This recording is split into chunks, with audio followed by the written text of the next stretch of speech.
तस्मात् यज्ञात्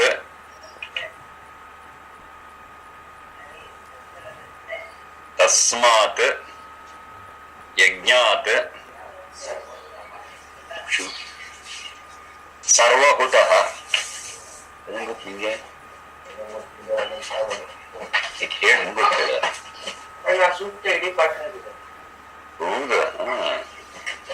तस्मात् यज्ञात् सर्वहुतः ऋचः सामानि जग्निरे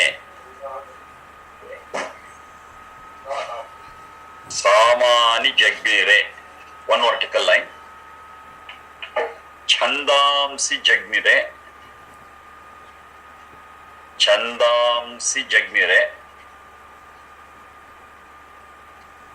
तस्मात् यजुः तस्मात् अजायत two vertical lines तस्मात् यज्ञात् सर्वहुतः ऋचः सामानि जग्निरे छंदांसि जग्निरे तस्मात् यजुस्तस्मात् अजायत यजुः तस्मात् अजायत. This is Yajurveda 31.7.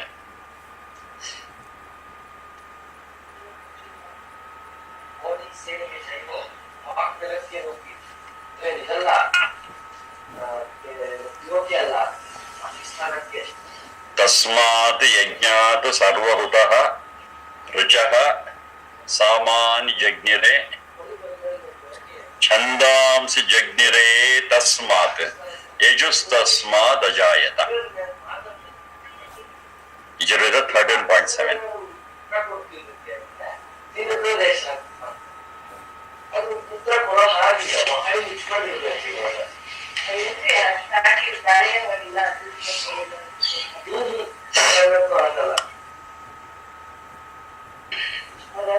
Now this is a mantra from Yajurveda. Here it clearly explains, clearly narrates that the Vedas have been expressed in 4 ways: Rigveda, Yajurveda, Samaveda and Atharveda. That is, the concept of Rigveda, Yajurveda, Samaveda, Atharveda is basically very much there in the Vedas itself. This is the example what we have got. We have got one more example that also we will see next time. And all these 4 are revealed to us by that Satchidananda. And these revelations what we have got is by Satchidananda, and it is for our welfare, and has revealed it at the time of creation of this world.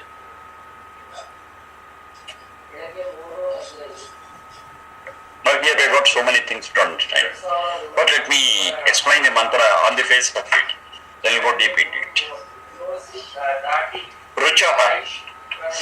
Ruchaha means Rigveda. Every mantra in Rigveda they are called as Richa. Ruchaha. Samani. That is about Samaveda. Ruchaha, Samani.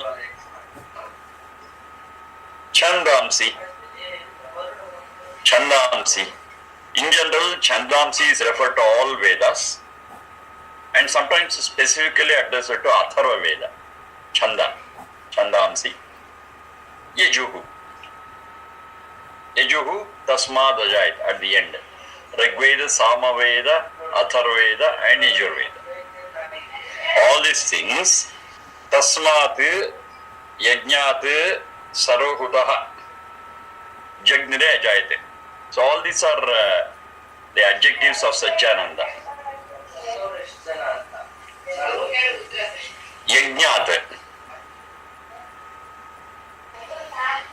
Yajnat is one there. Sarvahutaha is one there. Sarvahutaha. Who dana danayoho adanecha. That's the root. Who dana adana adana. Dana is to give. Adana is to chew and eat. Adana is to take. Here we are considering that dana. Sarvahutaha means one has given everything to us. The giver of all. That is Satyananda. Sarvahutaha Yajnat Yaj Deva Puja Sangat Karna Danesh. That's the root we have seen. So Yajna is the word Deva Puja. One is worthy of our reverence. That's Satyananda again. Out of him, from him, by him, was revealed the four Vedas, Rachaha, Samani, Chandamsi, and Yajuhu.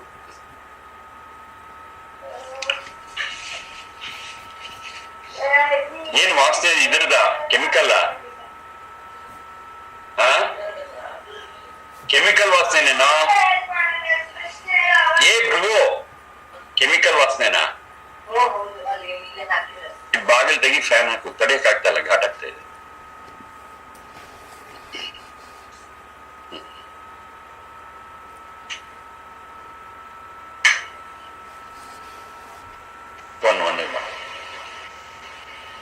So, Rigveda, Yajurveda, Atharveda, Samaveda are the revelations of that God. Now, two things are there. First thing is, several other religions also have got their own religious texts. And they claim that it is revealed by God. Almost every religion says so. This religious book of ours is a religious text of ours, is a religious scripture of ours, and this we got by God. God has given us. Everyone claims so. And here this mantra says it is given by God. But unfortunately, among these religions, there are contradictions. They fight over religions. It's given by the same God. Why that problem? That's the tricky question what you have to answer. If their religion and their religious text is also created by God, if this is also created by God, it should all match. It should all be harmonious, and it should all be able to live together. But no, we fight over religions. Lot of blood has been shed for fight over religion than world wars. Why then? So the claim that it is given by God, it is revealed by God, something wrong is there. It may not be.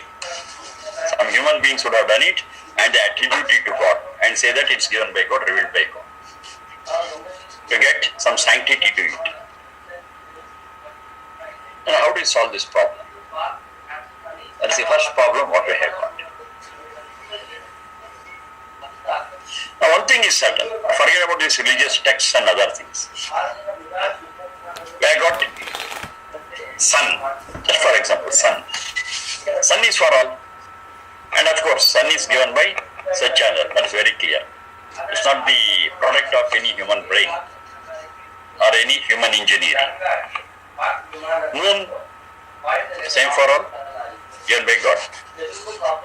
Air, given by God, for everyone.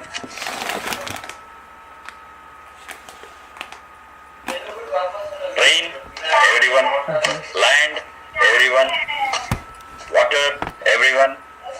You see, gifts of God, one main quality of it is for all and it never discriminates between not just human beings, all creatures for that matter. It is all for all creatures. Now that religion or that religious text or that revelation for that matter, which clearly is for all without conditions. The sun is To take the sunlight, there is no condition for me. I can just bask in the sun. Moon is there. I can soothe in this moon without any condition. There is no condition on that. No terms or conditions attached with gifts of God. Similarly, if there is a revelation of God, it should be for all creatures and it should be without terms and conditions. Then there is all the possibility that it is revealed by that Satchidananda. And is there only in the Vedas, and no religious text other than Vedas speak of universal application. So that differentiates between the two. They say this for believers. What about non-believers? No, it's not for them. So how you have to handle non-believers? Kill them, throw them, do something. They have got a list of beliefs. You have to believe this to get admitted into that religion. But we don't have such terms and conditions for studying and implementing in our lives the Vedic thoughts. It's open for all. So the revelations what you have got here are definitely from the Satchidananda, based on this one feature of it. That is the one which is for all without any terms and conditions. I'm a small boy, doesn't matter. If you are interested in studying this, you can study. I'm a woman, we can study. In the present day situation, I'm low born, doesn't matter. I'm a black, I'm a white, doesn't matter. I belong to that country, no problem. If you are a human being and if you are interested in improvising your life and the life around you, it is for you. No terms, no conditions. If you want it, you take it. And it's given free. Another very important thing is we don't have a middleman. We don't have a middleman in passing on this knowledge to you. Straight you can take it. Nobody claim to be a middleman, nobody can claim to be the Son of God and will mediate between you and God, and we don't have a prophet who can communicate between you and God. No. Straight. God is our father, God is our mother. As you deal with your father and mother directly, you can deal. And freedom is there. That is true revelation. That's what is there in Vedas. It never says somebody will come and work for me, they are my agent, you take care of that person, he will recommend your case. Nothing of that sort. It's open, you straightly talk. I talk to my father straight, I talk to my mother straight. It is as simple as I want a chocolate, whom I will ask? I'll go to my father and Papa, give me a piece of chocolate. Fine. It is so simple. Straight. This is what Vedas says. But our religions don't speak like this. Number 2, how do you know that He is by God? God is always there. God is omnipresent and He is there always. So the revelations of God also should be in such a way that it should be applicable at all times. It should not be affected by time, because God is also not affected by time. God is not affected by time, so His revelations too should not be affected by time. It's quite logical. Yes, the contents of the Vedas are always, contents of the Vedas are always relevant at all times. But so many religions fail this test. They were born at a certain point of time, at a certain point of time it will die. A lot of religions like this have been born and dead. And the few which are living, if we go deep into those religions, we find that there are so many things which are bound by time. Bound by time. One simple proof is, most of the religions have history in them. History. So any religion, any religious text which has got history as its part, definitely is bound by time. Because history is not for all times. So a certain period of time. But Vedas do not have any history in it. Any history in it. People misinterpret and say there is history in it, but it is not true. There is no history in the Vedas. So it is beyond time. It is not bound by any period of time. Like this, we have got certain features of the Vedas, which ultimately prove us that that is the revelation of God.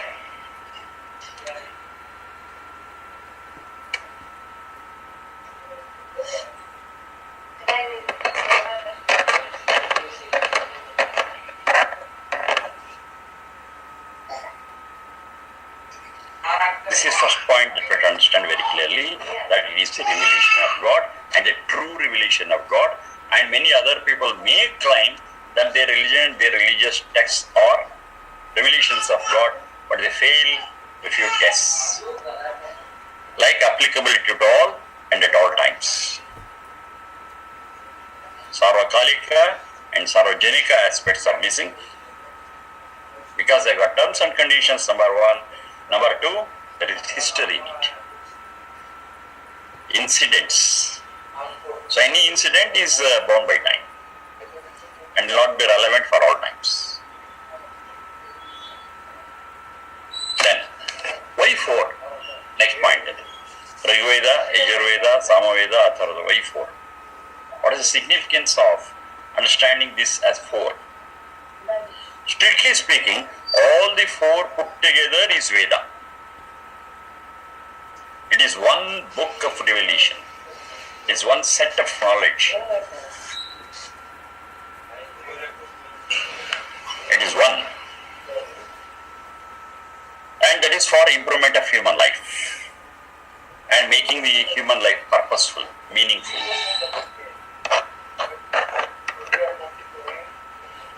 Or to make the human life meaningful, to make the human life purposeful, we need certain things. And those certain things, what we need, has been highlighted here in the form of Rigveda, Yajurveda, Samaveda and Atharvaveda. What are they? Rigveda is knowledge predominant. Rigveda is knowledge predominant. Jnana pradhana. The theoretical aspects and the interrelationships between different forces is explained in it. And I say force, it need not be physical, it is spiritual. Jnana. That is predominant in that. Then Yajurveda, it is action oriented, application oriented. Karma pradhana. Mere theory is of no use. Whatever we know should be implemented. Then only the benefit will reach us. If we don't implement it, it's of no use. Anything for that matter, anything for that matter. Jnana should be translated into karma. Jnana, knowledge should be, wisdom should be converted into action. Then it gives us the benefits what we need. Then it will be realized. If it doesn't get translated into, transformed into action, it's of no use. I may be knowing 1,000 things, it doesn't matter. But we will not get the benefit of it unless we practice it. The practicing portion is called as karma. Karma pradhana. That's fine, theory and practicals. Is that all? No, it says Samaveda, that is Upasana Veda. Upasana Veda.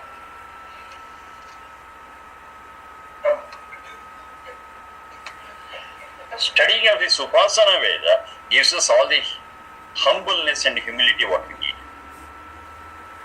Others to become egoistic. As I say, I have done it. Yes, I am instrumental in doing it. You see, I have done it is different from I have been an instrument to do it. There's that humble nature, there's that humility. And I cannot do everything because there are so many forces acting upon me. And some I know, some I don't know. So I have received help from so many unknown quarters, and the work has been completed. I cannot take all the credit of it. My role is there true, but I am not all. So when a person understands this, he becomes humble, and that humble nature is very much necessary for purifying the soul and strengthening the soul. It's one of the ingredients to make the soul stronger and purer.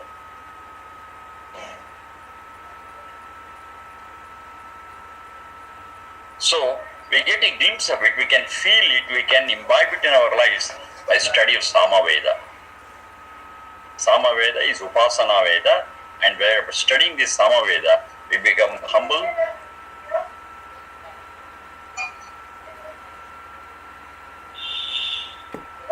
Upasana, Upa plus Asana, being closer. To whom? Satchidananda. You'll be able to identify the existence of the entity Satchidananda, and in our thoughts, words and actions, we get closer to it. Only when we are closer to that Satchidananda, yes, the result will be experience of peace and bliss, because Satchidananda is the source of peace and bliss.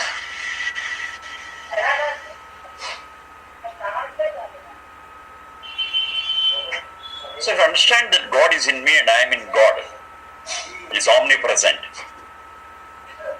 And if I lead my life in a certain style, I'll be closer to that Satchidananda. I'll become stronger and purer and will be eligible to experience peace and bliss. This whole thing comes under Upasana Veda. That is Sama Veda. Rigveda Jnana predominant, Yajurveda Karma predominant, Upasana Veda is devotion predominant, Bhakti predominant.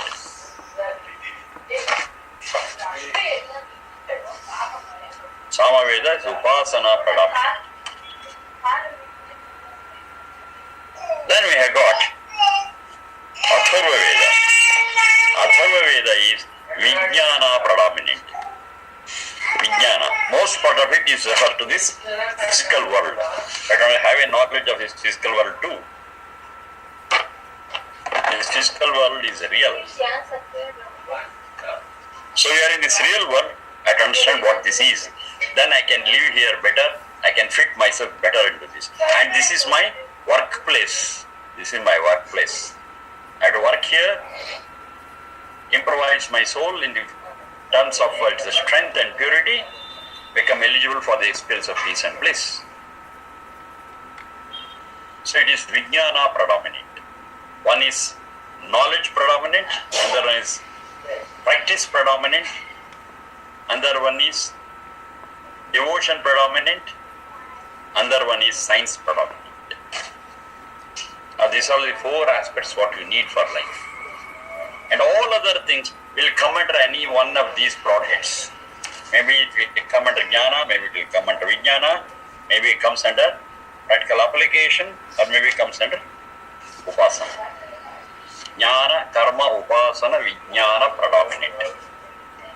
I am using again and again the word predominant for a simple reason that it doesn't mean Rigveda doesn't have Karma, Upasana or Vijnana. But it is Jnana predominant. It doesn't mean that Yajurveda doesn't have Jnana, Vijnana and Upasana. It does have. But Yajurveda is Karma predominant. Most part of it is directed towards Karma. It also has got the elements of Jnana, Upasana and Vijnana also. Same way you have to understand Upasana, and that is Samaveda, and Vijnana, that is Atharvaveda. It's predominant. Atharvaveda does have this, has this Jnana, Karma and Upasana. But it's Vijnana predominant. And all these four Vedas are interrelated and complementary to one another. If you study only Rig Veda or only Yajurveda, only Samaveda, only Atharvaveda, it will not make the picture complete. They are all complementary and they are interrelated, and to know one perfectly well, we should have the knowledge of the mantras and other Vedas also. So Vedic study means study of all the 4 Vedas only, not individually. Chaturveda Dhyana is the right Veda Dhyana. It's not just Rig Veda Dhyana or Yajurveda Dhyana. It's not like that. But this classification is very clearly done to let us know which is predominant. For human life, Jnana is also important, Karma is also important, Upasana is also important, Vijnana is also important.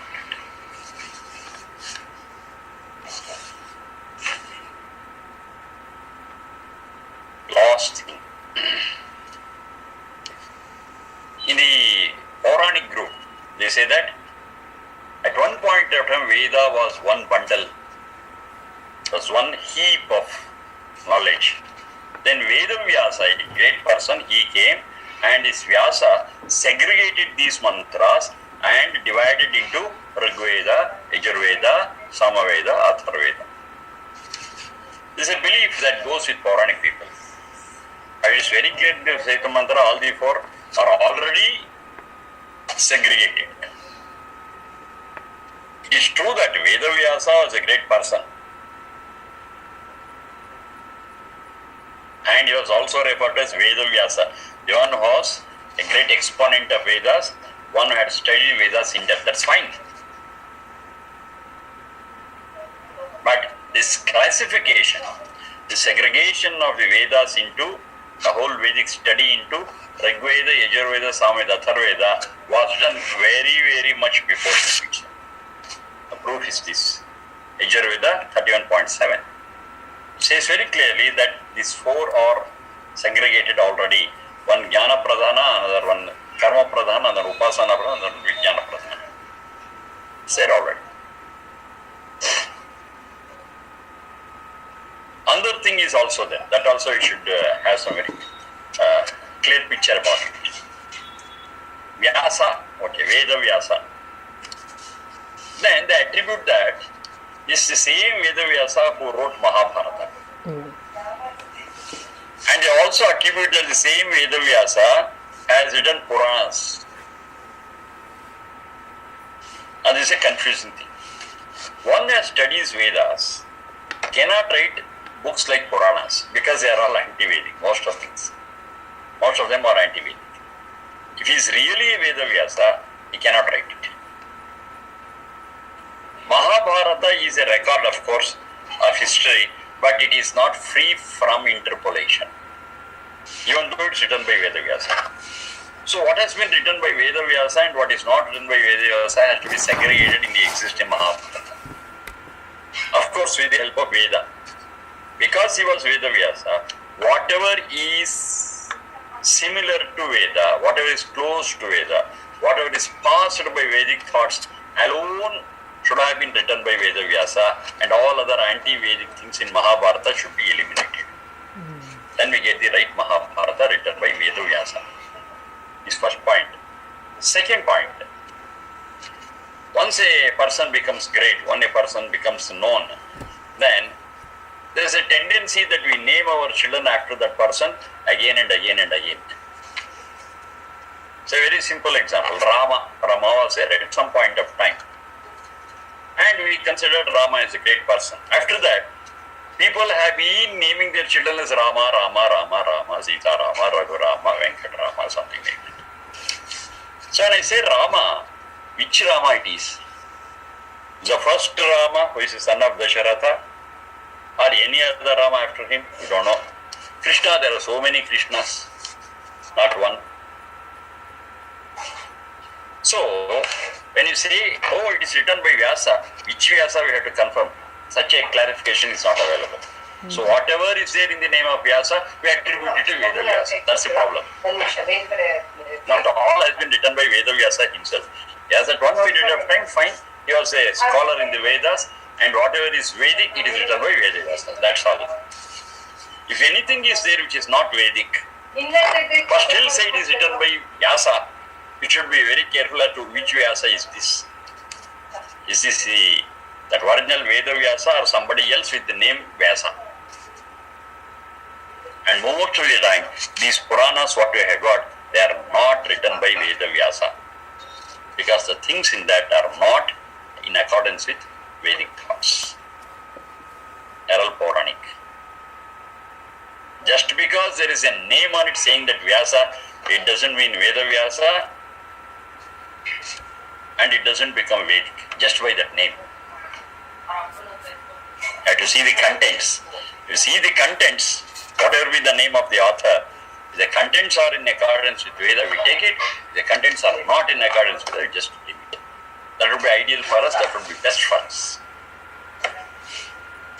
So, the Vedas have been identified as 4 parts of one whole, as Rigveda, Yajurveda, Samaveda and Atharvaveda, where certain things are predominant, like Jnana, Karma, Upasana and Vijnana, and these things are very much necessary for well-being of all creatures.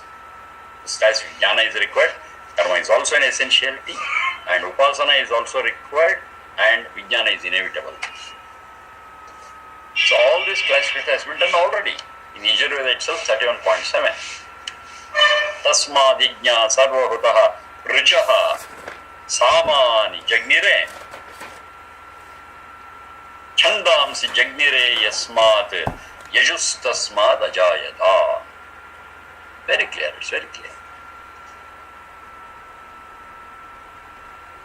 So let there not be any confusion in this part. It's already segregated, classified in the Vedas itself. The job was not left undone to be done by another person later. And these are the 4 essential things required for the better living of human life. Jnana, Karma, Upasana and Vijnana.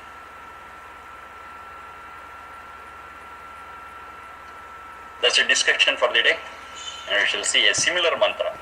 A similar mantra we have got.